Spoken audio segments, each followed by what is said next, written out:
I think we're about to go live. How do we go live? I did. Okay. So I what's think we're up? there. I think we're there. We might not have you on screen, Bear, but we got you in voice. I think we That's got you in that's all spirit. that matters. Yeah, That's I all think that that's where matters. we're at. That's all that matters, man. Uh, let me pull up the stream on my phone so I can actually read all the damn shit because I got too much shit going on. Yep. By the way, we are everybody, live. welcome to the live stream with Bear and me. We're both. He's an IT guy, and I'm still trying to figure out what the hell's going on with all this crap. That's hilarious. Dude, this life right here, I don't know what to do with it anymore. Oh, look, I found it. Let me double check something there. Yeah, okay, there we go. I just need to make sure I can listen. I can read the chat and decide what the hell we're gonna do. Are you looking at the chat? I'm looking at the stream. I can see the chat. I'm proud of us. We're doing something. You see this? You see this nifty white box down here? That's Bear. Hi, everybody. He's doing the good work. I'm a box. I'm a box. He's a good box. He holds lots of things. I do what I can. Fighting the good fight. Fighting the good fight. Okay. So what? Don't do that. Don't do that, guy. I need you to not do that. Let me turn that off. So just so everybody knows, this is the first time I'm on a live stream using OBS, which is super fun. I tell you what. But we have a couple of videos to look through, and I figure that me and Bear can go back and forth about a bunch of junk, talking about the sport and fighting and stuff. All hail the floating box, definitely. Dan, you're right. I am the box. I am the box. Let's reload this, see how it goes. Hey, look, there it goes. So, you know what fight I pulled up, right? I do not. Tell me what you have up, and I'll pull up the same one. I'm going to put it in the chat box over here, just so everybody knows what's going on. This is that stupid fight. This is WMFC Ilia Dragon versus Mishiran Vyacheslav? Yeah, there you go. Because I can't get through that name. And this is a really awkward and goofy fight, and I thought that this might actually be a halfway decent thing to talk about fight theory. And realistically, how you walk into a fight like how you can't walk into a fight like this and expect anything really to go down the way you think it's going to go, because it's a polearm versus sword and shield, which is goofy as all hell, which I think is really important for figuring out fight theory. Like these guys, the polearmsman in this, that's Mishiran? Yeah, Mishiran Vyacheslav. Yeah, he's rolling in with a polearm in this fight, and realistically, he needs to have a really, really good process of fight theory and how to pace for this fight and being able to control the ring with this polearm. But he's not able to do as much as he'd want because the other guy figures out his game and just charges him down and holds him still and beats on him. Well, I mean, that's the first thing you would have to consider when taking a polearm into this kind of a match is how to maintain range. Because once he gets inside your range and he can start tying you up and throwing, you have to find ways to get points. So I mean, you're going to be relying on punches, you're going to be relying on techniques to disengage, you're going to be relying on takedowns when he steps in. I haven't seen this fight yet, so I'm going in completely fresh. If it were me, I would plan on using kicks in order to zone and maintain range when he tries to come in. And I would try to post as much as possible and use footwork to rotate out, especially considering that he's smaller, in addition to having what could argue to be a loadout disadvantage. Yeah, definitely. I think that the biggest thing for this is being able to maintain distance and escape, like you said, and being able to punish when you can, like making the strike as you leave, making sure that you make him pay for every time he charges in. I mean, he brings out two different polearms for this fight too, which two very different polearms. One is this long glaive that he's got, that his squire's got with him, and then he's got this heavy This heavy axe with a big old butcher block on big old meat tenderizer on the backside of it. You can see it there. Look at this ring girl just walking around in some like 6.5, like that's a 9-inch heel. I love the historically accurate ring girl clothing. It's wonderful. I'm so appreciative of this in every way, shape, and form. I find there to be some extreme irony in the fact that your equipment has to be a perfect historical analog, but at the same time, the ring girls can be walking around in chainmail bikinis. What was our commentary about sex sells? Sex sells? Yeah. Sex does sell, man. Sex does sell. Absolutely. I am sold. I'm completely sold. We're in on it sold right now. I am 100% sold. So, is WMFC Fights a place for the older fighters that do not like compete on the melee teams anymore? Is this a place for them to go and continue their career? Not necessarily. I mean, you find a lot of most of the fighters that I've seen here are currently active. I haven't seen any pro fighters in on the modern WMFC circuit that aren't currently active. I mean, what I'm saying is that this guy's 35 and this guy's 34. Like that's fairly old in the Eastern European Bohurt game, right? I mean, I don't know. You see a lot of them that are getting on in years. I know that the three main guys from Partisan 1 just retired, and I think they're in their late 30s. Wow. Well, we always make that joke about 32 is the retirement mark for those guys. Like that's where they just kind of drop off, or they're told hey, you're not good enough to fight with the 22-year-olds anymore. What a surprise. Well, I mean, I think it largely depends on size and skill. I think that there's a variety of different factors that come into it. Experience, especially in kit, is really important. Mm-hmm. So if you're able to pace accordingly and you have good base skills, I don't see why you can't keep fighting into your 40s. I mean, we have fighters that are in their 50s. Yeah. I mean, I'm not advocating for having an old man team versus a young man team. Obviously, when your fighters are in their athletic prime, they're able to obtain more performance. But do they have the life experience and the discipline? I think the older men actually have more of an edge there. Just because they'll be like, okay, we're gonna position them to put them to the point where they can't take advantage of the fact that they're younger. We're just gonna make them play our game, which they can make them do. I think that's another thing about fight theory, is making them dance to your tune is extremely important. If you go in with a game plan and make them change theirs to deal with yours, I think is really important. It depends. It depends what we're talking about. I mean, we're having this conversation in the wake of Mike Tyson versus Roy Jones Jr. Yeah. And I don't know if you watched that fight, but I mean, that fight is a great example of people who are at the absolute tippity top of the food chain in the sport during their reign, and a couple years later in their 50s, they no longer have the same the power, speed.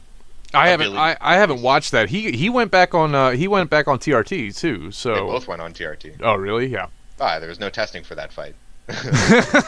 You can't have that fight with testing. No, you can't. So both these guys are in their 30s. They're both about 200 pounds, because that's in kilos. And height, it's a little bit. It's like 6 foot, I think. I don't know. You're the metric guy living in Quebec. They're about 6 feet. In Canada. Yeah, they're about 6 foot. So, here, real quick before we get into this whole thing, Alex has a channel called Bear Blackspear. If you want to expand upon it, let's hear a little bit about you. My audience hasn't met you. Thanks for the plug. Well, my name's Alex Rashi. I'm the captain and coach of Le Dog de Montréal, the Montreal HMB team. By the way, he's Canadian. I am Canadian. We're members of Team Quebec, and we have some members on Team Canada as well. And we do everything from IMCF to ACS to HMB. And my whole purpose in creating content is to do high-level technical breakdowns of HMB content, particularly focused on WMFC pro fights, as I believe that is the direction that we need to go in order to advance the sport at a spectator level. I believe that for spectators it's more interesting, and for combat sports aficionados from outside of our domain, it's one of the easiest ways for them to transition into not only becoming a fan but maybe participating, because it builds on a lot of the same concepts and ideas. Concepts and ideas that we see in more popular combat sports. So if that kind of content interests you, as well as sometimes I upload stream VODs and stuff of the various conversations that we have either with Ringo or with Paul. I also started doing some equipment reviews for some equipment that I've recently obtained, Mm-hmm. and I did as well my first review of Melee Combat right before the Christmas break. So feel free to come and check out my content, like and subscribe. If you have any suggestions for content, reach out to me on Facebook. You can find me at Bear Blackspear on Facebook and YouTube, and let me know what's up. Dope shit. I really love the way that you break stuff down, and you do you do get a little bit into the technical terms, but I think that's actually pretty good to bring our audience into that kind of thought process, because you don't want to just hear everybody dumbing it down for everyone. Though you have to aim for some of the lower end, but I do like the fact that you bring in all the judo terms and you bring everything forward like that, because they are viable tactics. You have to twist them a little bit and tweak them a little bit to deal with armor. But I think it's got you make good points that are very solid, and I'm like, awesome. I enjoy more content like this. Oh, thank you. I think having a system of nomenclature is really important in order to be able to discuss particular techniques and their implications in a variety of combat sports. And I find that if we're talking specifically about a martial art like judo, or on Ringo's stream we were discussing sumo, if we're talking about martial arts like that, it's very difficult to discuss replicating a technique without properly incorporating its name. And especially in the Russian context, they train specifically in judo, and you could see the content coming out of Max Yun's channel, for example, at HMB school. They specifically train in judo, and they're regular videos that are being uploaded about best judo techniques for Buhurt. Mm-hmm. And that doesn't extend just to judo. That extends to all martial arts, boxing, kickboxing, whatever. Yeah. I believe in using the correct nomenclature, because not only is it something that is easy for the audience to reference, because they could see like, oh, this guy's talking about, an uchimata. What's an uchimata? Well, I can go and look that up, and I can find thousands of videos on what this thing is. Oh, now I understand what he's talking about. Yeah. Thankfully, most of those moves, like the way that you say them, is pretty much how you spell them. Thankfully, it's only a couple letters that get in the way sometimes with some of those stuff. But it is a little difficult to catch on to some things. Ringo definitely says, "Dumb it down for me, though." Alex just like sounding smarter than me. Well, I mean, it's very granted. Ringo, you could just learn the terms. I'm just saying. Yeah, you could do some research, but at the same time, being a highbrow dick about it's okay too. Well, no, I'm just saying, because there's 50 different versions of a hip toss, but version, like an uchimata is a very specific kind of a takedown, where it's a very specific movement with a very specific grip set, and you can compare that to something like a harai goshi, which is a very similar move, and it uses very similar principles, but it has a different foot placement, and that's really, really important for being able to differentiate the move. If you're just calling it hip toss A and hip toss B, it's much easier to confuse. So I personally think that it's better to attribute terminology, because it's much easier for us to call upon those techniques in the future. I definitely agree, because when you watch a video of these specific judo moves and everything else like that, you realize that you need to have specific hip movement, you have to have specific foot placement, arm movement, head control, all these different things that you like to learn how to do the move. You need to fucking know, or you're just going to screw it up otherwise, or you won't be doing it right. Another important thing that I like to highlight is that a lot of people will come at me with something like, "Oh, I don't know if judo is immediately relevant because we're wearing armor, or our hands are full." But like my counter to that is that, well, I mean, that's what a no-gi context is. And in reality, in a self-defense situation, your hands aren't always free in order to be able to establish perfect grip. So you have to be able to make do with what you can get, and knowing what positions to fight for and knowing what positions are optimal in whatever situation are going to be more beneficial than kind of fumbling around in the dark. So I much prefer to use methodologies that are tried and true and are able to be referenced not only independently but within the context of the scenario that we're looking at. So if we're watching a pro fight and I say, oh, this guy just does an uchimata, I'm not going to be pointing to like some unrelated move. I'm going to be pointing to a move that specifically looks exactly like the uchimata. I'm not going to call I call a spade is what I'm trying to say. Yeah. No, that makes complete sense. I don't know why my screen seems to be smaller for some reason. My one thing about my interest in fight science in particular is getting into the science and into the technicality, and without having a system of detailed nomenclature, you can't really do that, because there's only so far you can delve in until you have more nuanced terminology in order to be able to go further. So it's not so much a question of me trying to be like highbrow or highfalutin or like maybe just in the case of Ringo trying to sound smarter than him. Yeah, that's a completely reasonable but, place to be at. I can't deny you in any way, shape, or form.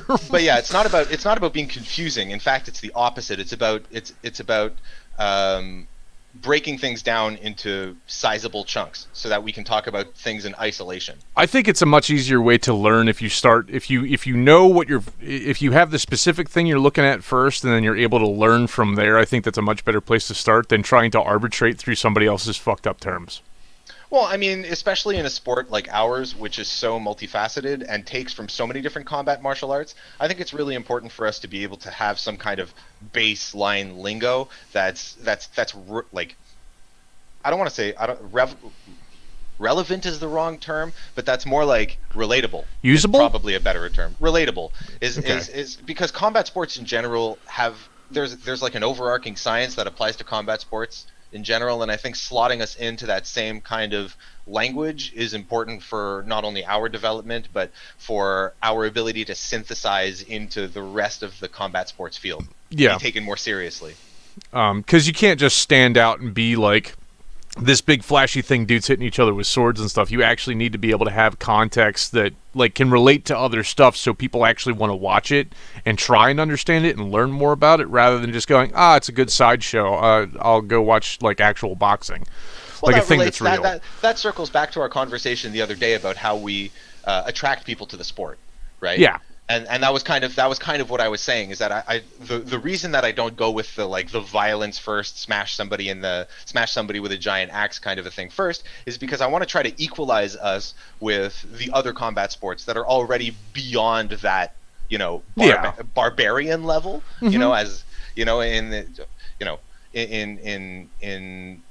like in the context of MMA, you don't see somebody, like when you talk about why do you do MMA, somebody isn't going to say, because I like to fuck people up, or like I get to smash people. Like that isn't really the way that people are going to approach it. There's a more nuanced, disciplined, training oriented martial arts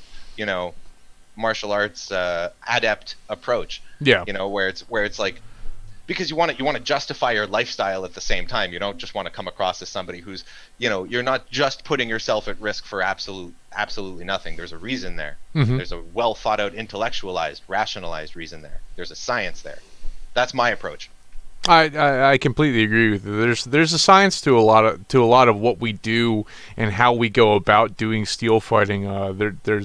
There's one part of that science is violence, no doubts, and like making people quit, pain compliance, everything else like that. That's a science, man. There's science to that. There's lots of science in how to be the most efficient killer. I tell you what. There's tons of science to that, bro. There's tons of science to that. But there's a way, like it's just about way that it's presented. Like in cooking, I'm a huge fan of cooking, and I feel like cooking and martial arts in general are very similar. There's a lot of shared principles. Right? I can follow. Yeah. And in cooking, one of the things, if you watch like chefs on YouTube that like Michelin star chefs, they'll make the same dish that like you and I will make at home, but they'll make slight changes to it, right? That in what cooking what cooks refer to as elevating, right? Yep. They bring it a level above. They make it just a little bit better, right? And that's what I want to do for us. I want to make our sport just a little bit better. I want to elevate it just a little bit more, so that our approach isn't the approach of those who seem uneducated, right? It's the approach of those who seem like, we know our shit, we're dedicated to a craft, we're disciplined, we train, like we're founded on good principles, there's a science there's more to appreciate than just the raw violence. Yeah. But of course we all love the violence. We all love violence. I mean, like, everybody loves seeing a good knockout, right? Yeah. Don't get me wrong. Yeah. But it's like why do you devote your life to something, or the pursuit of something, or like martial arts is a serious pursuit. Competition is a serious pursuit. You don't go to Worlds because you like to smash. No, right? you go to Worlds because you want to win. Exactly. And winning requires science. Yes, it does. Winning requires elevation. And that's like that. I'm all about winning. I'm with you there, and I'm really glad that you brought in a context where I can use the two college cooking degrees I have and like 14 years of experience and actually use it for fighting. It's hilarious. Oh my God, cooking stream! What are we doing talking about Booherd, bro? Oh my God! No! This week we're gonna figure out how to make remoulades with steel ball bearings. We're gonna do it. It's gonna be great. Sounds amazing. I'm in. That sounds horrific. I Let love me go robots. wash my hands. Go wash my hands a bunch. Go wash my hands. Okay, so look at this. Look at this guy. He looks like a brawler and a half, doesn't he? He's got his skull and he's got his two little gem jams on the back of his tunic. I need to figure out where my fucking drawing's at. I figured out how to John Madden it up here real quick. Oh, there it Figured out how goes. to John Madden it up. What time are you at? I want to jump to the same time as you. I'm at like 2:39. Just I let it play 2:39. through. No, yeah, we're at 2:42 here. Let me pause it real quick so you can get to the same place. They've got WMFC has really great quality, like camera quality. If you want to watch fighting, like high caliber fighting, that's like almost UFC level of good of styling here. WMFC has a great product, and I enjoy watching it. It's fun. They do have a lot of extraneous crap at the beginning of it, but that's just because I can scroll through and find a time Well, I mean, marker you and have go the from same there. kind of walk-ins like you do in modern combat sports. I'm at 2:45. All right, give me a second. I'm just going to jump there. I think this is a great way for us to sportify our sport a little bit more, or like I don't know, mainstream our sport a little bit, give it a little bit better look than shaky phone cameras. It's great. Well, you see, that's why I focus on using WMFC and Buhurt League content more than anything else right now, because that's where you get the best quality content. Yeah. And you got to be able to see what's going on from an angle that is revealing. And I find that with a lot of our domestic tournaments, my own teams included, we really aren't successful at capturing the magic, as it were. Simon was on Ringo's Twitch stream last night, and that was Simon's thing. He's like, what's gotten worse? He's like, I just don't like the fact that we're still stuck like 7 years ago about our presence online, our videos. Everything looks like dog trash. Like, how have we not elevated this so much? I do enjoy, JoJo has very good quality videos of larger tournaments.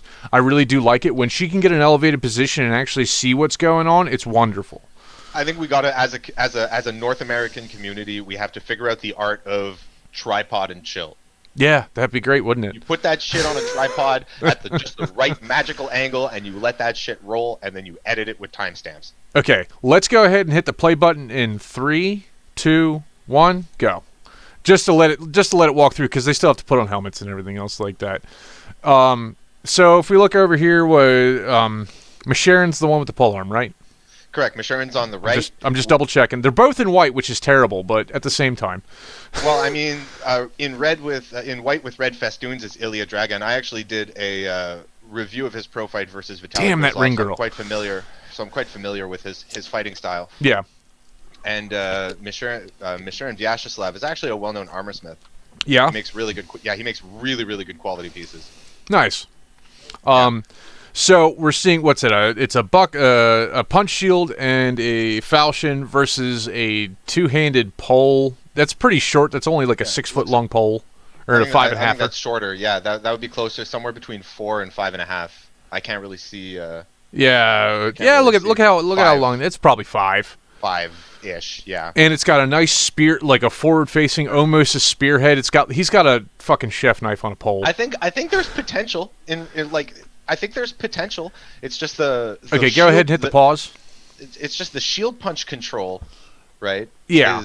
Is so rough. The shield punch and the overhook with falchion flat snaps to the leg is like I'm predicting it. I bet you what's going to happen is he's going to rush in, not give a shit about the polearm, and he's going to establish some kind of a face pressure, push him right up against the rings, establish an overhook, and then throw shots into the legs. Yeah. I strongly predict that's what will happen, not only because that's a dominant meta in WMFC pro fights, but because when you're against somebody who can't return fire in the same way, it's like one of the best strategies. And Dragon needs to maintain that. Ilia needs to maintain that pressure so he doesn't allow Mishiran to just pummel him with a polearm. I think Mishiran's plan coming into this is realistically, I'm gonna bang him a couple of times, make him question coming in, make him hesitate, and just punish him from there. And I've watched this fight once. And I'm not gonna give anything away, but like that's what my plan would be if I came in here with a polearm to do this kind of stuff. My plan would be range and snipe. Yeah, well, that's always my plan in general. But my plan would be maintain range because I don't want to fight on the inside with him. Grappling is going to suck. I mean, grappling can be really good with a polearm, but like I wouldn't want to do it in a protracted fight like this. Yeah. And being caught up is going to always be bad for him. Yeah. So I would rely on footwork and zoning.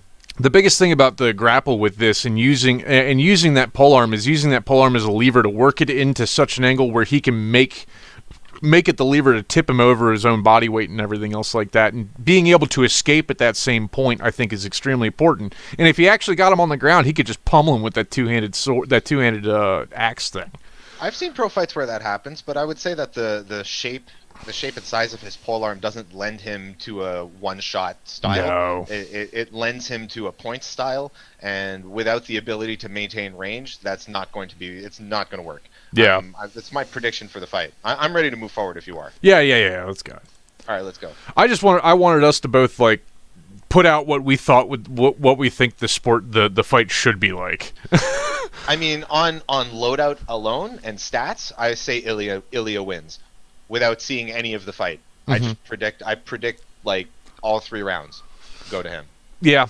I also think that the grappling power out of Ilia with having both of his arms free, like having that shield and being able to use head control and blind him out with that shield while he just pummels on him in other places, is a definite step up for him.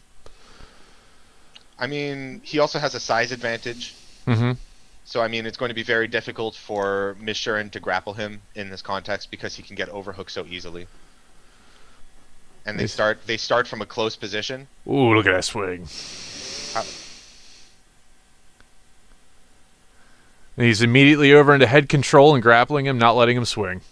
Yeah, exactly. That was my call. Yeah. I have a question. Now he's throwing punches, these nice little uppercuts. He did the same strategy in his fight with Grizlov. That was a nice knee. Did this same strategy in his fight with Grizlov, where he would obtain overhook and then start alternating shots between leg shots and uppercuts. And I really like that transition. Basically, going from that low chop straight into an uppercut's the perfect situation when you've got him halfway bent over like that. He can like knee him in the face because he's so tall comparatively. Yeah, it's huge. I think I heard about this fight. This is the fight where the polearm guy is swinging like a psycho. Oh yeah, the ref is like dancing out of the way. Yeah, the ref has to dodge out of the way. I heard about this fight. You see how far away the ref is right now. He's I'm not going near that shit. No, but this is what I imagined he would resort to: is he would get into a position where he has to punch because he doesn't have a one-handed weapon. Mm-hmm. So now he's trying to grapple with the open hand, but he's not able to advance his position while defending shots to the legs. So he's just this whole round he's losing points. He's already lost this round. Yeah, nice little leg push, just put him right over. Little Osotogari. Yeah.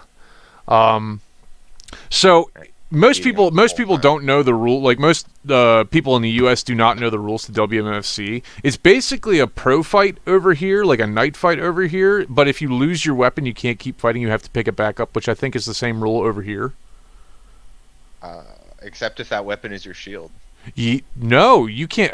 I've seen them drop swords and they have to get the sword. They can't keep getting hit if they drop the sword. Didn't we watch on stream Brandon drop his shield and Kat just keep destroying him? And Ringo is like, yeah. Okay, that's what you meant. They ignored the fact of the shield. I'm like these uncultured animals. Yes. So that's round one. Ilia definitely had a good takedown on him. Mishiran did get a couple of good chops in there, but they weren't really like effective in any way, shape, or form.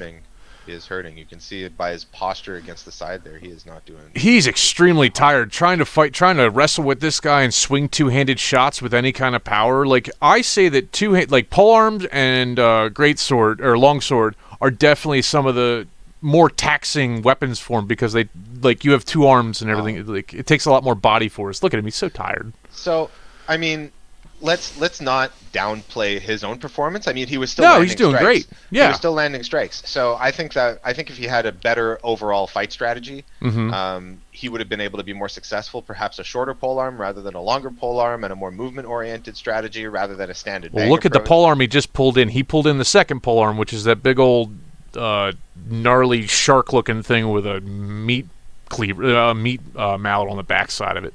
I mean, realistically, I would have if I was the corner and I'm not. But if I was in the corner, I would have been like, you got to fight with a different set of weapons. But it depends on what their game plan was, how long they were prepping for this. Maybe they were planning on just getting him with the surprise factor. Yeah, and I think they have to agree to this beforehand. They have to come to a viable agreement before they come to this fight. So if he agreed, nonetheless, the surprise factor in the sense that you don't often have this fight. Yeah. The ref, the ring guy's got the chain all riled up. I like the chain. I have to admit, I like the chain. The one thing I don't like is how much you get trapped on it. I think a cage would probably be best for us in the future. I've thought about taking chain link fence and then taking the cattle guards, wrapping the cattle guards around the outside, and then setting up sections of chain link fence to the inside, so you could do stuff inside like a bar or something like that, so you don't have to worry about axe tips going places. No, the problem I have is that you get caught up on the chains so much, and then the ref has to come over and detangle you because you're caught in shit. Yeah.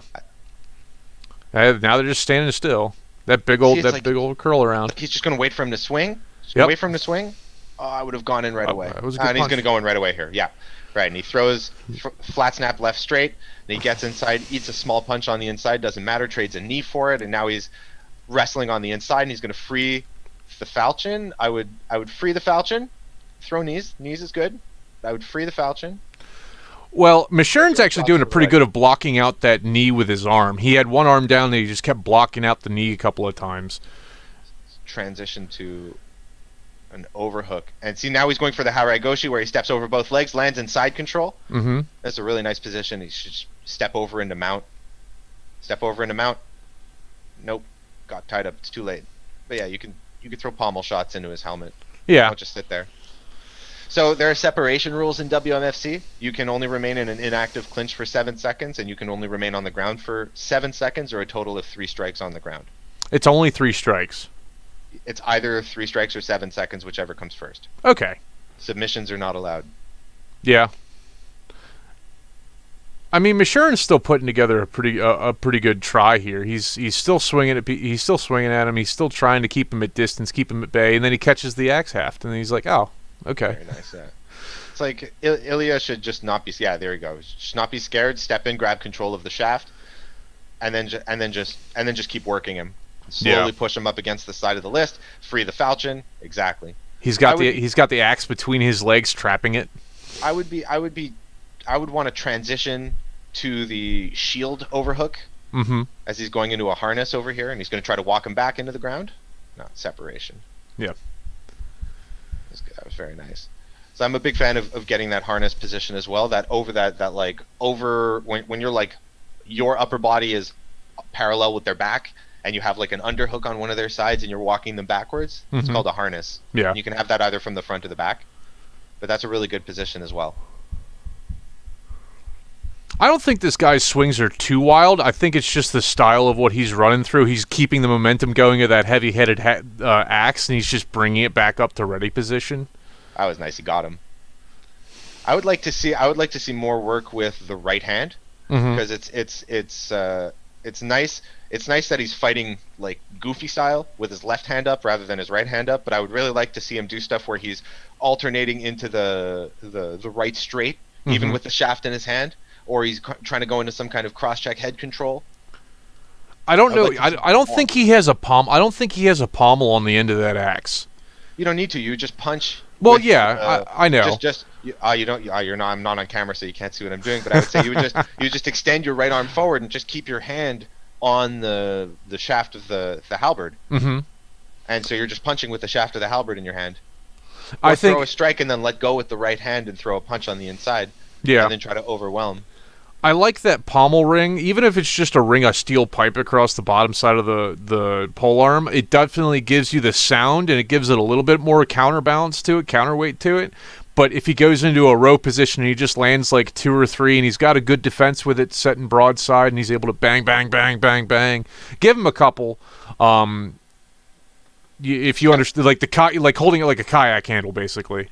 Yeah, I just want to say shout out to my bro Josh Friars, who's I just saw in the comments. He says to give halberds a chance. They adjusted the scoring to give them more points per hit now. Oh, really? Yeah, I think that's an interesting rule. Gnarly. That could potentially make them a lot more viable. He also comments, if the two fighters are equally skilled, the halberd will always lose to sword and board in a pro fight. I mean, I agree with that. That your approach has to be like completely unorthodox, and you have to be really, really good, and you have to have excellent movement and disengagement skills, because these scenarios that we're seeing are unavoidable. Like if you look at an MMA context, which is unarmed and unarmored, if somebody wants to grapple you, and they're willing to like get punched in the face, they're gonna grapple you. They're gonna do it. And the same is true here. Like if I want to grapple you and you have a pole arm and I don't give a shit and I'm willing to get hit in the face, this position is always going to happen, and you're always going to have to deal with the guy in your grills. Hey, there's what time marker are you at? I'm currently at 13:42. That was a very nice takedown. Yeah. That was a very surprising takedown. Mm-hmm. Excellent takedown. This is the scenario we're talking about where he had an opportunity. See, like if he was playing like that for I'm the going to go ahead majority and of the back game, it up a little bit. I'm going to back it up to that throw. if he was playing like that for the majority of the fight, that would have been much more interesting. But he's gotten into an advantageous position here, and he's transitioned to back Boom. control. It's very nice shots to the back of the bounced head. back to 13:45. Oh man. Oh no, I'm Ooh. okay. I'm gonna jump back in 13:45. A very surprising takedown. And then he gets a shot straight to his knee with a polearm while he's on the ground. I think it's also worthy of notice that Ilia changed to a one-handed axe. Yes, he did. So that's not something we touched upon because we were so busy focusing on the inadequacies of the halberd in this context. But yeah. He switched to the one-handed axe, which I think is a great choice, because now you're going to try to GG him. Mm-hmm. Big shots. I see in the comments, Caspian Rebol says, how do you recommend getting into the sport? Do you recommend HEMA? They're different. Yeah, it's a very different game. They're different. They're different games. Buhurt is Buhurt. HEMA is HEMA. If you're trying to get into this melee kind of situation, this heavier fighting kind of thing, full armor, full steel, I definitely suggest starting. Oh, that was very nice. Sorry to interrupt. No, you're good. That axe shot at 16 seconds was very, very nice. That looked like it sucked. Oh, he took another one that dented his helmet. Man, I believe this coming to the end of the fight. Yeah, it is. Oh man, he's just beating the shit out of him in the end of the fight. I mean, Mishiran came back in the third round and gave him a little bit more. He threw some good takedowns, had a push, and he definitely got in some good chops. But Mishiran definitely loses. Ilia definitely wins this. Oh, three rounds to nothing. Yeah. No, and this isn't to disrespect Mishiran's talents in any way. Not at all. Clearly he's a very skilled fighter. I think this is just a bad matchup. Mm-hmm. I don't know what the thought process behind going halberd in this context was, especially against Ilia, who's very, very accomplished. Mm-hmm. He's fought some of the best in the world. He comes from a top tier team. Like, he's not somebody to fuck around with. No. The height difference is substantial here. If you're not going to be, look at it. He's a full head taller, and he's wider. Yeah, that's a good point. Yeah. He's only... Really? Yeah, I mean, Mishiran has balls because his strategy was, well, when he steps in, I'm just going to, stand and bang. And I mean, Oh, he is 17 inches. He is 17 centimeters taller than this man. That's a lot. That's a lot, bro. That's a lot. That's a lot, bro. It's like 8 inches taller. Bro, when we're talking advantage here, that's an advantage and a half. I think I love fights like this just because they're unconventional and there's so much to discuss. I mean, also we see great fighter. Yeah. I really like Ilia. So I think he's a good fighter. In that, if anybody watching right now, I have a playlist that says fights I watch. That's actually what we're watching off of. If you want to jump, you can pull it up on a different camera view or something like that. But I'm going to be just putting it up here. Do we have any do you have a suggestion out of that to go to another one? What is this? Ader versus Petrick? Let me see here. Let me just Kadyrov versus Petrick. Oh man, I'm always down for Alexei Petrick. I don't know if you've watched, if you've done this one already or not. I have not. You can also redo these things because you go into a much further in-depth analysis than we probably will, because we're talking about other shit at the same time. I mean, I can always find shit to say. Yeah, yes, you can. I can talk forever about fighting. So when we're talking about fight theory, what we mean is realistically how you want to go in and go about your singles fight. That's really important for going about singles fighting. Understanding the pace that you want to set, understanding how the plan of attack that you want, and how you're going to adapt to how they adapt to you, basically. Just for people that don't understand. I mean, fight theory refers to the entirety of fight science and like strategy and tactics and technique and every idea, every concept that's related to fighting. So I mean, like having like a well-developed fight IQ and fight theory is important in order to be able to become a good fighter, at least in my personal opinion. Mm-hmm. Do you need me to send you the link? I have it up in front of me. Okay, good. I have it up in front of me. I'm ready to rock. I'm a big fan of Alexei Petrick. If you like grindy wrestling, this is going to be the fight for you for sure.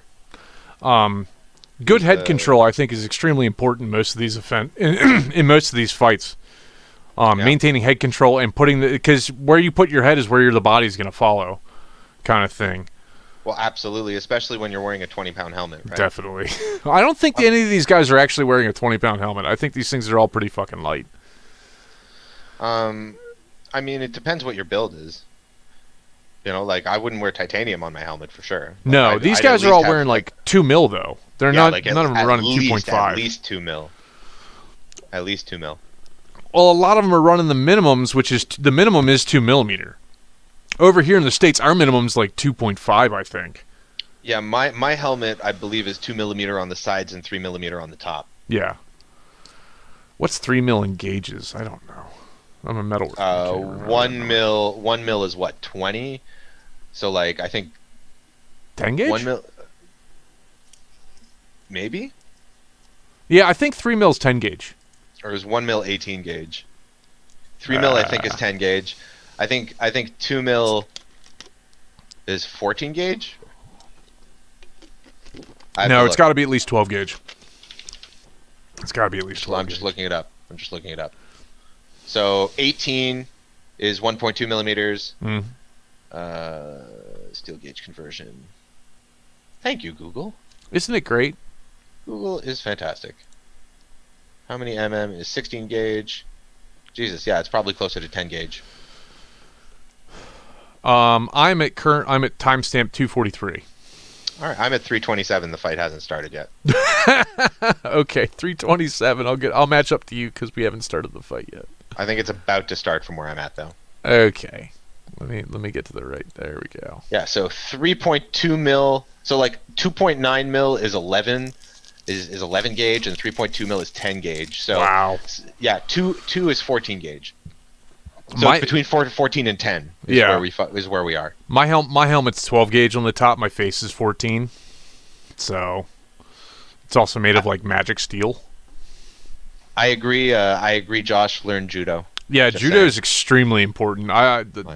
Whoever tells me that judo isn't important to the sport can fuck off. It's my whole thing. It's my whole thing. Okay, we'll go ahead and start in 3, 2, 1, go. Go for it.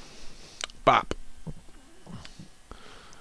Both punch shields and falchions, falchions. Yeah, for sure. A much smaller falchion for buckler on Kadyrov. I like the choice of buckler over punch shield. Mm-hmm. Punch shield is better for static defense when you get into the overhook position, though.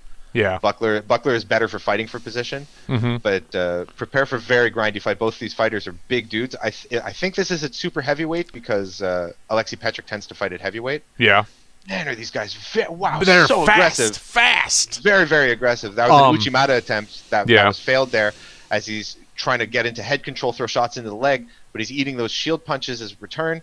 Flat snap to the leg. He's got a great buckler jab right now. Yeah, stiff arm, solid stiff arm. Yeah, I really like flat snap left straight transitions and combinations. I really like integrating like a flat snap to the leg followed by a left straight. There's a Molinet for no reason. Very nice though. That's I like doing the Molinet slot shot. Yeah, that's great. As like a sword block. Really good at stepping in. I wish he stayed in the pocket, but I understand that he doesn't necessarily want to against Petrick. Yeah, I know that guy will throw you. Very good wrestler. Petrik's in black, right? Petrik's in red. Oh, he's in Kadyrov is red. black. Kadyrov, got Yeah. it. I was just making sure. Kadyrov has his toes taped because he wants to be able to run. Yeah. That is no longer legal, to my understanding. Really? He couldn't? Oh, yeah, because you can't use anything non-historical, right? Correct. So, Cam Cakes, to answer your question, is this a score-based fight or whoever goes down first? So, it's 3 rounds of 3 minutes long, and the score is points are counted based on how shots are landed. So, if all shots have to land clean. Any interrupted shot doesn't count. If your shot lands normally, it counts for 1 point, and if your shot lands with particular accents, so if it causes them to like recoil in some kind of a way, or you can see that it was particularly painful, it counts for 2 points. Takedowns count for 3 points. Ooh, that was a good step in with the jab. Very nice. Just- Yeah, he threw the flat snap fake offside to the leg and then stepped in with the left straight. Yeah, he threw the left straight, but then he maintained it as a stiff arm and pushed him right to the rail and took advantage of it. It was great. The post was rough. The post is always rough. Yeah. These guys kept it going through that whole round though. Like that was gnarly.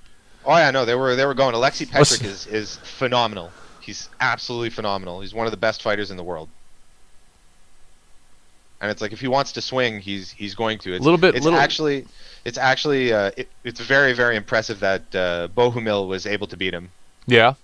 Yeah, I believe he beat him twice too. They were a little bit more slower start out on this. They're still going at it. It's just they're not. I don't think they're immediately running in nearly as much. They're not swinging their swords nearly as much neither. I mean, I think after that first round, you start to feel some gas. Yeah, kind of. Pretty heavy, and these guys are going very hard. Ooh. I don't know who to give that first fight to. I think that was actually really even. Yeah, it really was. The second round looks particularly even, but I feel like Petrik is gaining an advantage. I feel like he's just landing more than what Kadyrov has been landing. I do like how he comes forward with the punch shield, gives him one with the left, but then he immediately follows up with a right punch. Not a sword strike, a right punch that just goes right through the sword guard that the other guy threw up, and he just punches him straight in the mouth. I very much like sword hand punch. Yeah, it's great. Yeah. They expect because they think it's coming in as a chop, and you're like, nope, it's a punch. I'm gonna hit you right in the face.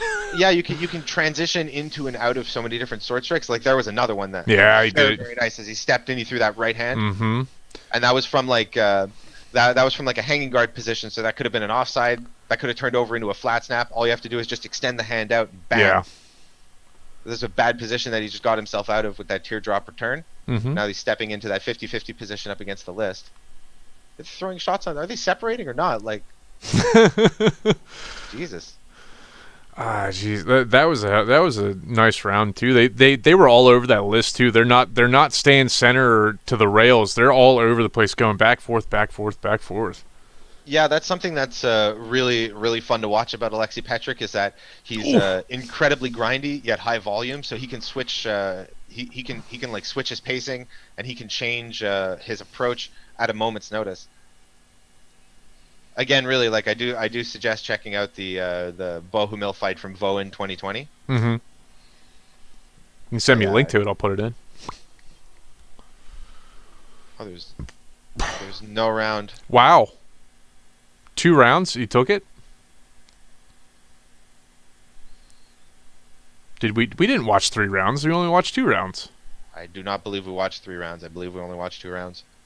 Did the other guy just like concede? Might have GG'd.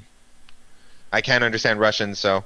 Neither can I. And I have it muted. I'm not even listening. I don't, like their announcers are a little ridiculous. They talk way too much. I'm not 100% sure what happened there. Let me back it up real quick. I think we only saw 2 rounds there. There has to. The ref came over and talked to him, I think. So at 11.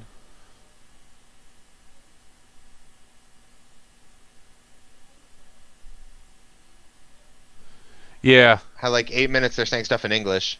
Oh, are they? What are they saying? I'm listening.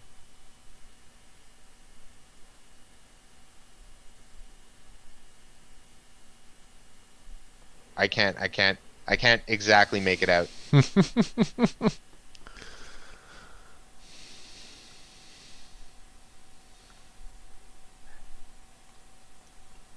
Josh in the comments is saying he fights another fight that night. That's 3 rounds. Okay, so was this just an exhibition? Really? This might have just been some kind of an exhibition, or it was just the rule set was different for some reason. I think there might be different levels too. I think you can fight like 2-round fights or 3-round fights. I'm not exactly sure. Yeah, probably. Depends on like what league you're in. If it's a first level league or pro fight league. Yeah, no. So it seems 2 fights. He took it in 2 rounds. Wow. Because 2 rounds, not 2 usually you fights. fight the third and then they make a decision based upon the 3 rounds. Yeah. Usually. Usually. Usually. Do you want to transition to some melee content, maybe? I have the Dynamo Cup. Let's see. I think I have Ordo Draconis here. I like Ordo Draconis. That's the first one in the list, right? Yeah. Garzuki versus Ordo Draconis? Yeah. I'm down. Let's look at some Dynamo 2018. Hey, I can't argue with that. Dynamo Cup is such a gnarly looking fight, like gnarly looking place. Bro, that's one of the places I want to go. My bros on Scalagram are the ones who represent at Dynamo.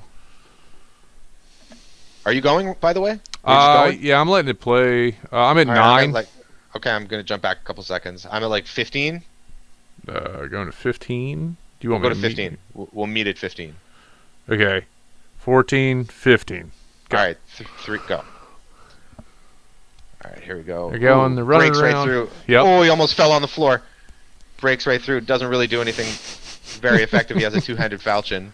So, I mean, that's a bad sign already. We're going to have to replay this several times because both of these teams move very fast. Ordo Draconis is in blue? Ordo Draconis is in green. Why is he rolling with the 2-handed falchion? I'm very disappointed. Yeah, I'm confused as well. That's a bad loadout choice. He's curled up in the corner with a guy right now that tried to dip. He dipped out of it at least. Are they all rolling with 2-handed weapons? That's a solid question. Is this classic America strategy? Kinda. I mean, Yeah. I think that's Kai rolls with Kang. 2-handed weapons. I think that's Kai Kang actually being able to run around with that 2-handed falchion and just get off of people. That's very possible. I mean, he stayed up. Oh, there he goes. He went down with that. Got dumped Yeah. really hard. I mean, he stayed up through a bunch of takedown attempts, though. The floors are mad slippery every year. Josh, I know what you're talking about, man. My gym's floors claim more lives than anyone else. Floor MVP. Floor is the MVP. Yeah.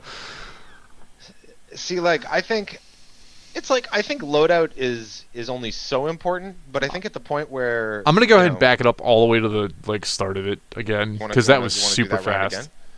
We can watch through the second time. Let's see what they do in the second round. Keep it playing. That's Colin. It's Colin with the 2-handed falchion. No, Kai, I think. Josh in the comments says it's Colin Martineau. Oh, really? Oh, okay, good. Oh, yeah, he does do a lot more running than Kai. All right, so I'm in the second round. We're going. Yeah, we're going. Oh, that was a very nice takedown with the 2-handed axe fighter. What number are you at? I'm currently at 157. Okay. We'll do that. Oh, there's some nice team support, guys, but don't fall over your teammate. Don't fall over the guy on the ground. Almost. All right, that's very important. Map awareness, field awareness is very, very important. Having a really good idea of operationally of where everybody is on the ground so you don't just like trip and fall over somebody's shit. Wow.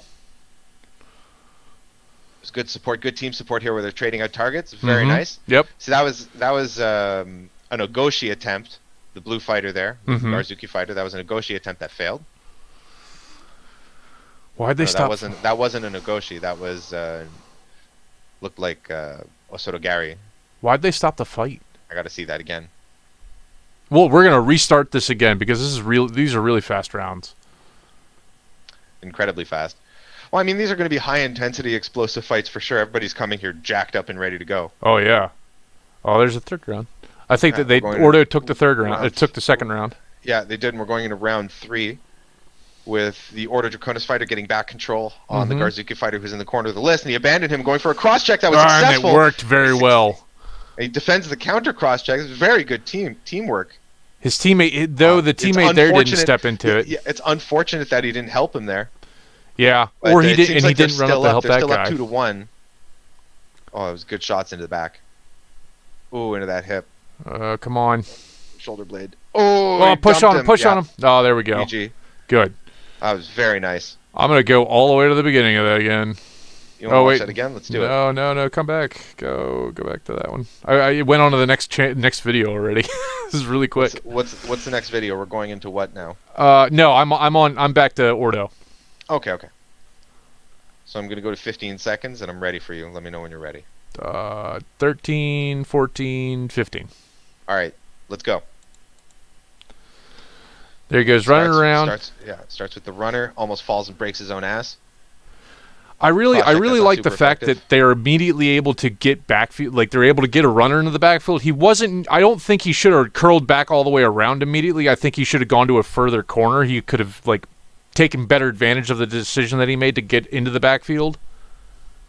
Yeah, try to peel a guy off. Yeah, it'd make the numbers game work a little bit better. He might have actually gotten two, because you usually want to take out a quick guy really fast. If you can hem him in and take him out just so he can't get back on somebody else, you usually want to take him out of the fight immediately, which then turns the numbers game better for your team if you can pull two dudes out. That's true.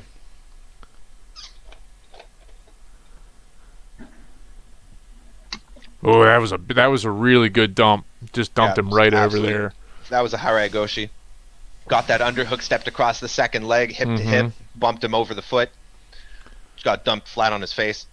Coming over and hacking on that arm. Oof. Oh yeah. Oof. Oh yeah. Oh, I like how you're putting the shield there, so you kind of prevent him from taking his arm away. And you just slam right into that elbow. Stop the fight, because that's 4-on-1, 3-on-1. It's brutal. Oh. These fights are so fun to watch too. Just like everything happens so fast. I mean, this kind of counters the argument that HMB fights are static and not dynamic. So I mean, it all depends on who you're fighting and what their styles are and how they line up. It's not. That was great. The rail. Took advantage of the run of him running forward and just dipped him over.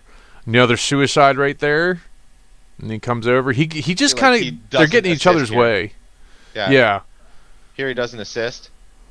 Like, if I was this guy right in front of him, I'd just go in. Yeah. You have your bro right there. Like, why are you walking away? What are you doing? You have your buddy there with a 6.5-foot long pole arm. He had a long pole, and he could have just drained.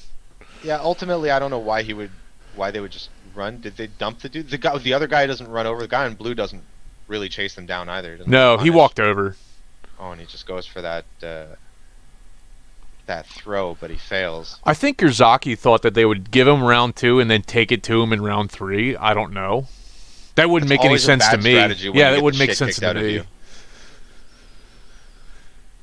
Giving him a round to get a second wind and get some confidence in him because they win one kind of thing, and then they immediately go and take it. So this looks like such a baller tournament. Oh god, it looks so fun. Effort. Looks like there's so much effort that went into this. Yeah, effort. There's mad atmosphere. Oh yeah, definitely. This probably costs a lot of money. That was a great change up right there. I think that's Colin, isn't it? Campbell? No, that's Hulk.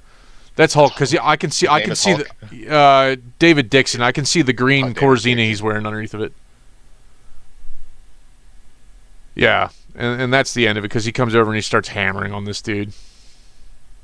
And pushes him. There you go. Nice, GG. What's the next? That's Dragon. Nice. I think I've got a Dynamo Cup. You want to see a really good... I have a fight to suggest. Okay. I have a fight I really like, and it's one I wanted to do a breakdown on my own channel. Tell me what to type in.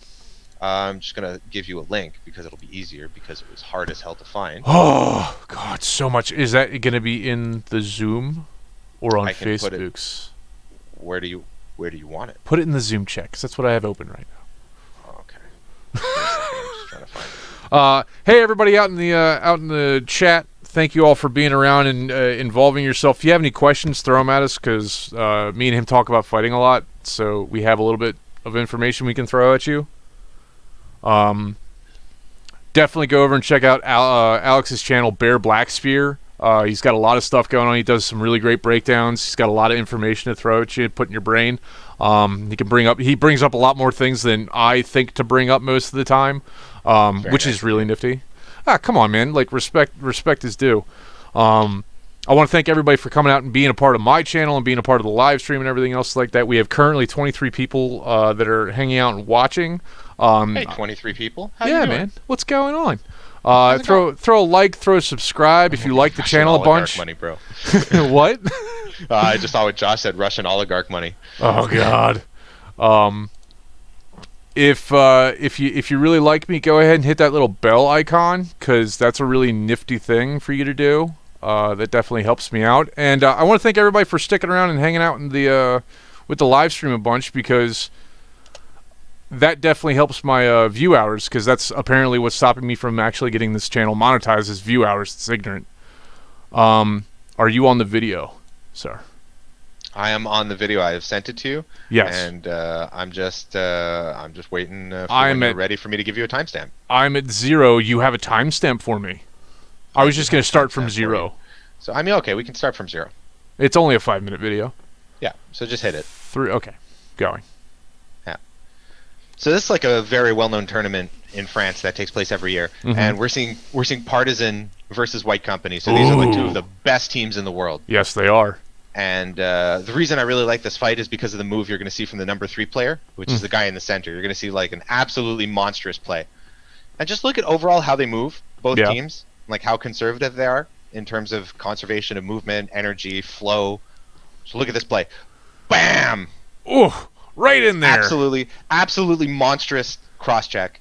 Right, just the moment that he wasn't looking, he saw that the angle was obscured, and he took him down. Boom, one shot. And it wasn't even a big run or anything else like that. He walked over and pushed him over. It was real simple.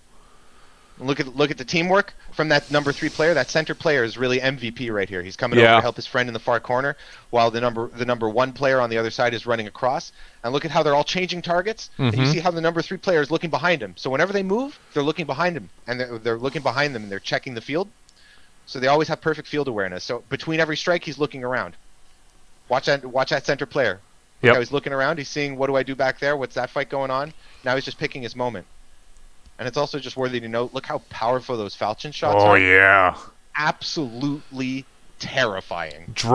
Just driving that sword into the guy's collarbone, just hacking away at him. And White Company is a very, very high-level team. Yes. A very strong wrestling team with a lot of really big guys. They are used to grinding it out and taking shots. They are a really tough team. Just getting clowned. This is one of my favorite 5v5 matches that I've found for analysis in the past few years.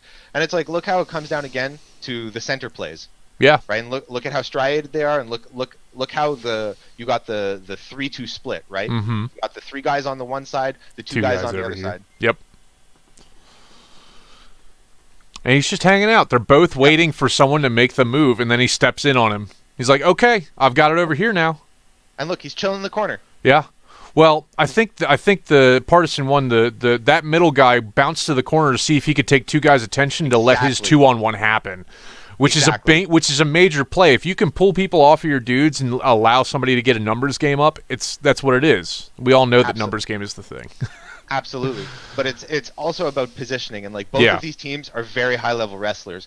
So it's like right now what we got to look at is don't focus so much on the fact that the fight has become quote unquote static, right? Like pick individual engagements and look at how they're fighting for position. Yeah. Right. These guys are trying to advance their positions in order to get a takedown.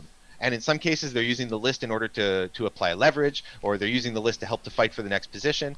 But you got to divorce yourself from the idea that people running around versus people standing and wrestling is not dynamic. Like there's a lot of movement going on here, and there's a lot of opportunities for this partisan one guy over here is damn near bending him over the list, and he's looking across the field at the same time when he does it. Every time he has a moment, he checks. Exactly. That face control is very, very important. Well, he also knows that once he has him there, he has him stiff-armed, he can immediately look and check. If he has a better opportunity to take someone out, he's going to go and take it and then come back to the guy. And he successfully dumps him, and now they've achieved a 5v4 superiority, and they're always going to be able to have a 2-on-1 going on somewhere. It's really difficult in 5v5 to come back from a 4v5. Absolutely. You have to have some serious gumption to come back from 4-on-5. Well, this scenario in particular is very hard because each individual fighter is an extremely good wrestler, and they're all able to switch targets without really like having to coordinate. Yeah, they don't have to be screaming at each other for 5 seconds to go and do it. He just says go and they go, kind of thing. It's just like look how fluid as fighters they are. just in terms of their own body mechanics, their own placement in the list, how they look around, right, how they carry themselves, and you can see that there's like there's a clear tier difference between fighters of this level and like fighters of our level. Yeah. And you see these two guys, they're stuck in between threes. I say that nationally. Yeah. Right? Not like you and me personally, but I say that like as all of North America. Yeah. And as of the entire world, in fact, because Partisan is easily like Partisan, Burn, Old Friends, they're like really the top of the tippy top. Yeah, they basically get paid to do this, and that's what they're doing constantly. I mean, Western Tower as well is also up there. There are a lot of like very, very high power teams. I agree with you, Josh. White Company did do very well here. Yeah, they did. That Partisan One's a tough freaking crowd to go against. It's gnarly to try and keep up with that kind of team. But see, it's like the things that delineate them from. It's not like they're doing anything, really different than what the rest of us do. It's more like they just do the basics better. Yeah. Right? Like we all learn when we're coming in, regardless of where you train or who trains you. You're eventually going to learn. Like I got to look around the field. It's just that the way that these guys are drilled into doing those basic like their habits, their fight habits, their field habits are so drilled in that their basics are so good. So it's like the guy knows it's like I swing and I check, I swing and I check, I swing and I check. So you always know what's going on, and he knows where to look in the list, right? You're keeping an active mental map of what's going on, and you have good striking mechanics, right? So when you throw a shot with your you don't need to have a guy with a two-handed axe because your one-handed falchion shots like hurt like hell because your striking mechanics are good, and you're in really, really good shape, and you have good fight science and good fight theory, good biomechanics. You have really good armor. You're optimized in every kind of a way. Yep. So it's like you're just doing the basic shit you need to do as well as possible. And that's natural for anything that has any kind of skill that you have to develop. Like if I'm really to be a good carpenter, you have to be really good at cutting shit. If you're really good at cutting stuff with a saw, that makes the job of being a carpenter exponentially easier because you can do things that if you go about it the correct way, everything gets easier as it is. And having the basics figured out in fighting lets everything else get easier. You can do lots of different things if you are really good at the basics. And I think that's any martial art, really. Well, when we look at this fight, right, and it's like you look at the best team in the world, right? The best team in the world in that fight that we just saw, they didn't use any silver bullets. No. They weren't doing anything crazy. It wasn't like we didn't see any secret techniques. We didn't see a dude pick up a dude and flip him 3 times in the air and changing of targets, and efficient use of positioning. Yeah, you just saw basic good fighting, right? Yeah. And it's like before they like. If you go over that fight and you go moment to moment, right, you'll see something that I'm a big fan of is fighting for position, right? And what I mean by fighting for position is that you always want to establish a position that's good for you, the best possible position before you execute your technique, be that a strike, be that grappling, be that cross check or whatever. And that opening play from that number 3 player, the center player there, right? Yeah. The opening play from that guy is a perfect example of that. Right, it's a perfect example of having good field awareness, of having good timing, of having a good flow, of being in the zone, right, of being mentally aware, of having good mental acuity, good fight IQ, because he sees the moment the guy is just slightly turned away from him, he knows that he won't be able to react to him in time for that charge. And he just comes in, boom, cross-checks. Yep. And the kind of cross-check that he uses is really good. He doesn't come in with like a push to the body. He comes in with a punch to the head, right? Because he wants head displacement. He wants to break the guy's posture. He knows that the dude is beside another guy, so hopefully he'll knock him into the other dude, he'll fall over, because there's no place for him to take a step back. So it's just like he just uses really, really good basics. I think this shows just that it doesn't have to be super complicated. You don't have to have a really complicated plan. It all comes down to like how you react to the chaos and how you take advantage of the opportunities that you're given. And it takes time to develop that. It takes a lot of training. It takes a lot of movement. I definitely like the idea of doing foam fighting and allowing yourself to figure out melee fighting with foam, because we can get in a lot more reps and do a lot more with that kind of situation. And you're able to like work on this stuff and react faster as well because you can move faster. I would definitely agree. I mean, coming from a foam fighting background before I jumped into stuff like SCA and steel fighting, although I very casually touched SCA for like just a moment, and I jumped directly into steel because I was like, wow, real swords is much better, but that's me. So like coming from a foam background, the speed of like high level sword fighting at that weight of weapons really allows you to adjust in like a dueling context. Yeah. Like it allows you to adjust to the speed of steel fighting, because steel fighting on average is a lot slower until you get to like the top tier of both fitness and technique. Yeah. And you see like in that fight where we saw Kadyrov versus Petrick, I mean that was insane. The very high volume, very fast shots. It looked like I was watching a foam fight right there, because I was like, these guys are swinging fast and they're moving quick. But anywhere where you get like relevant fight experience, is really good. No, definitely. Just putting yourself in that martial competitive situation with weapons is pretty informative, no matter which way you look at it. Alex, real quick, if you wouldn't mind, do you have another video that we could yell at real quick? Do I have another video that we could yell at real quick? I'm sure I do, if you give me just a second. Yeah, go ahead and take a second. I'm going to go ahead and I'm going to talk about something real quick. By the way, Caspian Rebel, what was being in the TV show Night Fight like compared to regular competition? Completely fucking different. Exponentially different. Like, it is potatoes and potatoes. We did different stuff. They had different rules. Everything was crazy. I'll do a whole video talking about Night Fight and how much differently that was. But right now, real quick, I'm going to do some shilling. I have new t-shirts out. If you go to the link tree, underneath a couple of the videos, there's a shirt that says "Get Wrecked" on it. It has an axe with my arm hand holding on to it. And it's got blood dripping down. You can't see it because it's got terrible picture quality. But if you go to the link tree, go and look at the t-shirts. You can check it out. It's a great t-shirt. They're really comfy. And it says "Get Wrecked" on it. It has blood all over it. You can't argue with that. Just wanted to throw that out there. Do you have any good foam fight videos? No. No. I don't. I do not follow that as a thing. I will have to look. I'll have to search for good foam fighting videos. I don't. That is not a thing I have. Well, I mean, the Europeans are definitely pushing that World Championship foam fighting stuff, which is hilarious. I mean, I don't know how World Championship you could be about foam fighting, but I want to watch it and see if I can get a couple of my buddies that are really good at foam fighting to go to it. It'll be hilarious. Do you have a video for us? Yeah, I do. Oh, what you got? I'm just gonna throw it to you. I have a 12v12. Oh yeah, 12v12s. I can't wait. I'm doing 10v10s this weekend. This is from the Alexander Nevsky Cup.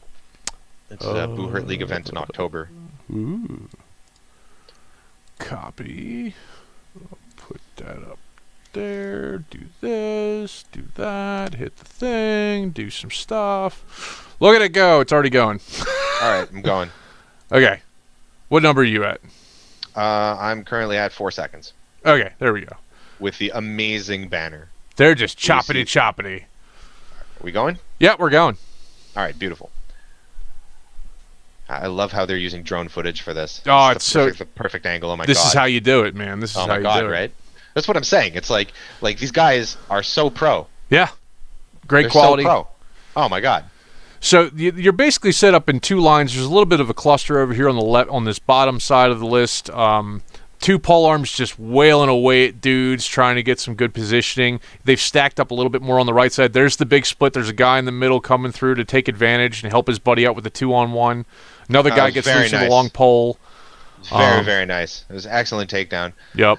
Now you're going to see a bit of chaos on pretty much everywhere in the list. At the beginning, they were really respecting those lines. Yeah. But the moment that you had somebody break through, it became chaos. And now I think there may be a little bit of confusion. Definitely is. That runner is making bank there. Yeah, he did. Every move is mad worth. Coming up. There on he this goes away. Fighter. And he's stuck. He's very small. He got out again. Oh, but he's fast. Yeah, he got away. He's small, but he's fast. I think that bigger guy just didn't want to chase after him. He's like, nah, he'll just turn it on and get away from me quicker. Just zone him. But at this point, you're not like. Here we go into the second round. Yeah, Set up in lines. A little bit of more of a push from the center. He bounced back out. This center control gets kind of goofy because you then start to see there's this big old gap that this guy on the left side is not taking advantage of. Well, he has another pole I'm looking at him, but he really could have run through there and gotten something, pulled some people into the backfield and made it more of a uneven fight over here in the main lines. They're still maintaining the main lines. Pole arms are still trying to get there. And this is really about timing. If you're going to make any solid push to change dramatically change the field position at all, you're just waiting for that moment. There it is. There he pushes in. He goes right down with him. That runner squirts through. He gets into the backfield. Ooh, he got punched real hard. Very nice. Oh. Oh, wow. He got wrecked. Yeah. Yeah, he got hit. And now it's going to become a little more chaotic. As we're seeing the line striate. Yeah, we've got these two little groupings side here, and then a couple of guys over here on the list. I'm very excited for 10 on 10s and 12 on 12s to become more prevalent. I can't wait. North America. I love them. I think it's an opportunity to get more of our domestic fighters on the field at an event, and I think it's an opportunity to get one step closer to big battles. A lot of us come from. I think there's also the ability to have more 10-on-10 fights throughout a day because you don't feel like you're doing nearly as much in a 10-on. Like a 5v5 fight is really taxing. You have to do a lot of effort as the singular fighter. It's brutal. It's true. As in a 10-on-10, you can do a lot more teamwork because you have more teammates to work with. I mean, I think it's also just like it's just fun. No, it definitely is. Like even as a competitive format, like it's less serious, even though it's super competitive. Like it just feels more like when you're with 12 of your bros, it doesn't feel the same as when you're with like 5 of your bros. Yeah. And that's just me talking from my own personal experience being in 10 on 10s and 5 on 5s and shit. Like when I feel like when I'm in 5s, like it's you're right that it's more individually demanding. Yes. But it's like when I'm 1 of 12. You know, when I'm 7 of 9, yeah. when I'm 1 of 12 instead of 1 of 5, it's like I can relax a little bit more. It definitely feels a little bit more casual that you can walk. It does not like you walk into the fight casually, but you don't have as much feeling on your shoulders at that point in time. I also think it's pretty viable to come back from a 7 on 10 compared to a 4 on 5. 4 on 5 is rough. Really difficult, but I think it's viable to come back from an 8 on 10, 7 on 10. 4 on 5 is generally GG. Yeah. Like the moment you get that 5v4 and it's like a solid 5v4, like oof. Very hard to come back from your guys getting 2 on 1 at a time. Yeah. You gotta be like that's panic mode. Yeah. It's like, oh no, what do I gotta I gotta do stuff. Which is kind of nice to, like, in that kind of position, if you have a tar pit guy, just feed somebody to a tar pit guy and just have him hold him down, because then you can even it out. Yeah. Like a big dude who just holds a guy? Andrew Dion could sit on 3 dudes in a corner. He's a tar pit. Yeah, that's really what we had him do. He grabbed up on like 2 dudes, and another guy would come over to start going. He'd transfer one guy behind him between him and the list, and he would just lean on him with 400 pounds of weight, and then grab the guy with the axe. I'm just stuck on the terminology. I like tar it. pit? Yeah, I love it. I played Warhammer 40K as a kid, so a role. Like I want that. tar pit. I make the lines on my team, right? So it's like I want that to be like a role now. Yeah, there you go. You're like our dedicated tar pit. There we go. Throw dudes into the pit. Yeah, just throw them into the pit. Oh my god, I can't get out. I'm grabbed by this giant dude. This big motherfucker grabbed a hold of me, and I can't do nothing. Oh no. Oh no. I'm stuck. By the way, I just started. I replayed it in the thing just because I like this fight. This fight's actually pretty fun to watch. And you can see how the field splits up as you go through the fight, and like how you have the 2 sides go to either rail. The center opens up a lot more. You have more holes to take advantage of, and run the slot shot. Run that gap that you can actually come and pull more people off you and keep them running in the backfield, kind of stuff. That definitely becomes pertinent. Bigger list. I mean, that's just bigger list too, right? Yeah. It's like you just get to be in a bigger list. I mean, you could probably they would probably be doing 5s in this. I mean, I imagine you're not setting up the same list. No. Right? Like you're not setting up 2 different lists unless you're like IMCF or some shit where you're changing lists mid tournament. Did they change lists for melee for the 16s versus 5s or anything like that? Never when I was there. They would change for maybe. They would change for duels. Remember. They would have smaller No, lists for duels. They did that for sure. You wouldn't change the size of your list for melees, though. That wouldn't make sense, right? No, not at all. You just set up a list and say whatever. But yeah, like, here you go. You know, I mean, if you're planning for 12-on-12s, you're gonna have to have a bigger list, right? Nah. I'm just assuming. I mean, we fought 10-on-10s in New Hampshire with like you could run 5s in it very well. 10-on-10s is like everybody's shoulder to shoulder in a single line kind of thing, fighting 10-on-10s in that list. Right. I mean, probably comparable to like 2015 Botten, 2016 Botten, where they had the smaller list field. I mean, I think you also get to do fun shit. Oh yeah, it's definitely. like I got a Bardish. Yeah. 10-on-10s and 12-on-12s. Like, it's like I wouldn't use that in like 5s, Mm-hmm. but I would absolutely use that in 10s and 12s because I'd be like, nice, I can use my giant, awesome weapon and go stomp shit. I have a 6-foot-long double-handed axe that's just meant for doing 10-on-10s and 16-on-16s. I'm like, this is the only time I have the time to take it from Timbuktu and slam it into your collarbone. Like, that's the only time I have. That's the only time, but you're gonna make it worth. It takes forever. Like, bro, I'm so glad I shifted to a shorter axe for doing 5-on-5 melees. It's so long to get there. Yeah, I also go with the shorter axe. Mine's like 3.5 feet. I probably have like I put it on an old Matic handle, like a 30-year-old Matic handle. I put it on so I could like really swing the son of a bitch. Plus, I'm really good at swinging a sledgehammer. I'm used to swinging that thing. Mine's a sledgehammer handle. Yeah, there you go. That's the best thing that I was like looking at all kinds of different like axe handles, and I was like, no, sledgehammer. Yes. That's what I want. Sledgehammers. It's designed for exploding. That's like the whole. It's all. It has one function. Yep. Explode. So I was like, oh, okay, I should probably get that and stick my axe head on it. Boom, done. Yep. I started splitting logs for training because I'm like, I'm gonna get really good at splitting wood. I've done it all my life. I'm already pretty good at it. Let's get better at it. And that's actually helped a lot with my axe swinging, disturbingly enough. It's fantastic training. Oh god, it's terrible for your shoulders though. Everything's terrible for that. What we do is not good for you. It is bad for you. Sometimes people ask me what I do for fun. I'm like, I willingly walk into blenders. What's your point? Is weightlifting? Caspian Rebol says, is weightlifting helpful in this? If so, what lifts are the most beneficial? Core. Deadlifts, bro. Core. Deadlifts and burpees. Yeah, getting up making yourself get off the ground and picking yourself up is a lot of core movement. Deadlift is all in your core and your ass and your legs and everything else like that. Squats, man. Yeah. Fucking squats, planks, burpees, deadlifts, tricep. Lots of tricep stuff.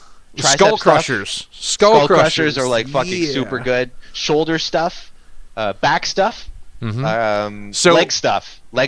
If I Pretty compare, much yes. The answer is yes. Yes. To your question, you're like, what kind of lifting is good? The answer is yes. If I can compare our sport to any other kind of sport and the amount of usage for like your body mechanics and what you use for like strength, I definitely accrue to wrestling because wrestling uses every muscle in your body. No matter which way you look at it, like every muscle is being used. It's MMA plus equipment. Yeah, realistically. Bro, it's like football with heavier equipment, but less concussions. Really? Less concussions? Yeah, I could say less concussions. Bro, we don't like charge into each other head first. No, but like literally head first. Like, yeah. They literally charge they duck into their each other head into it, yeah. They go into it head first. It's so gnarly. it's like, it's not the same. No, it's not. Like we hit each other in the head, yes, but you're not like running with 200 pounds of meat, 250 pounds of meat behind your cranium. Yeah. You know, it's like our bodies are generally under our heads. Theirs are like behind their heads. If your background's in wrestling, Caspian, like that's an awesome background to have in like Greco wrestling and everything else like that is pretty amazing for this kind of stuff. And like not going to the ground, obviously, but like all the head control, different hand fighting and everything else like that. Knowing your body position and knowing your body weight, and how to. Bro. What? Bro wrestling, bro. Bro wrestling, bro. Dude, Bruh. it's so important. It's so important because as an adult, learning wrestling is very difficult. It's So fucking horrific. If you had a chance to learn wrestling in high school and you were smart enough to do it, and you have like some kind of understanding of wrestling from like an Olympic perspective, dude, that's a huge benefit. It's Major. a huge, Major. massive benefit. Massive, because it's hard to find, like, if you take MMA, you're going to have grappling courses, but it's not the same as going to like dedicated wrestling and doing wrestling competitions and shit. It's not the same. Ooh, out to the Cincinnati Barbarians. I'm gonna come out to Cincy and visit the Barbarians. Make a barbarian trip. Is that It'll a be fun. team? Yeah, that's the Cincinnati Barbarians is an Barbarians. actual team. Shout out to the Cincinnati Barbarians. Cincy's, man. The Baltimore Huns might come up there and give you a run for it. It'll be fun.